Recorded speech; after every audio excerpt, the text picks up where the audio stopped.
Hello, bienvenue dans ce nouvel épisode du Journal d'un ténor, saison 2. Aujourd'hui, je vais vous raconter ma première fois dans un chœur d'opéra professionnel. Et quand je dis première fois, ça faisait longtemps que je n'avais pas travaillé dans un chœur pro. Disons que j'ai eu quelques surprises en chemin. Tu te souviens de ton premier vrai jour dans un lieu que tu admirais depuis toujours ? Pour moi, c'était l'opéra. Mon premier jour de travail là-bas en tant que professionnel. Et crois-moi, ça fait quelque chose. Je suis arrivé avec une drôle de sensation, à la fois serein et fébrile. Un peu trop bien habillé peut-être aussi. Polo, pantalon à carreaux, chignon bien tiré, comme si j'étais là pour une réunion d'entreprise. J'avais envie d'être pro, mais pas trop visible non plus. Envie d'être à ma place, sans faire de bruit. Une déformation professionnelle sûrement, au vu de mes anciens emplois en tant qu'assistant. Mais à l'intérieur, j'étais surexcité. J'allais chanter, pour de vrai, dans une maison d'opéra. Je me répétais intérieurement, tu fais ce que tu aimes, respire. Tu es là pour ça, donne le maximum de toi-même. La première chose qui m'a impressionné, c'était leur niveau. Ces chanteurs qui avaient des années de métier derrière eux, des parcours solides.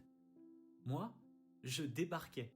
Je venais à peine de commencer ma dernière année d'études et c'était très compliqué. Mais ce qui m'a tout de suite frappé, c'est leur simplicité. On m'a accueilli, on a parlé, on a ri et chanté aussi. J'ai compris que j'étais avec des pros, mais des pros accessibles. Puis, il y a eu la répétition, ce qu'ils appellent l'étude. Durant ces sessions, le chef nous faisait travailler les passages de chœur selon les partitions. Et une fois qu'on était solide, ça prenait généralement quelques sessions dans la semaine, il nous faisait explorer autre chose.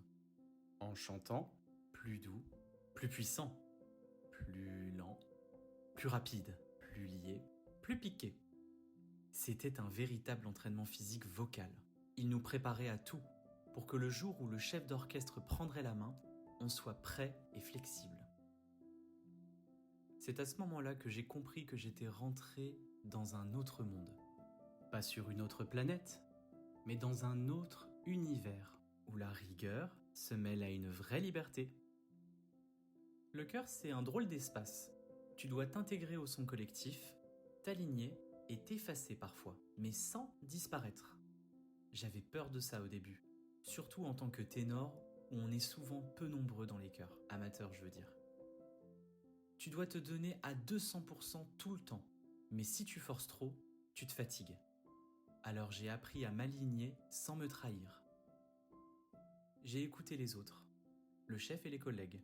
J'ai observé comment chacun posait sa voix, comment les timbres se fondaient, et au fil des jours, j'ai commencé à trouver ma place. Je restais moi-même, tout en ajustant mon geste au groupe.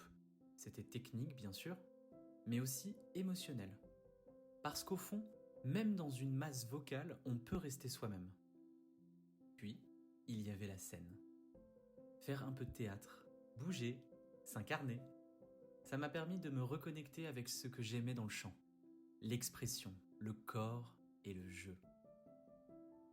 Ce qui m'a marqué aussi, c'est la solidarité dans le pupitre. Un regard, un sourire, un petit geste. Les anciens nous guident sans forcément parler. C'est une sacrée école. Avant cette expérience, je chantais comme il faut, juste, en place, propre. Mais un peu trop sage, un peu trop verrouillé. L'émotion était là, mais retenue. Comme si j'essayais de rentrer dans un moule. Au fil des répétitions, j'ai commencé à me détendre, à m'autoriser, à laisser ma voix être ce qu'elle est. Pas parfaite, pas lisse, mais vraie. J'ai appris à assumer mes aigus plus légers et surtout à comprendre que ce n'était pas un problème. C'était juste moi. Et ça m'a suivi quand je suis retourné à mon programme de DEM.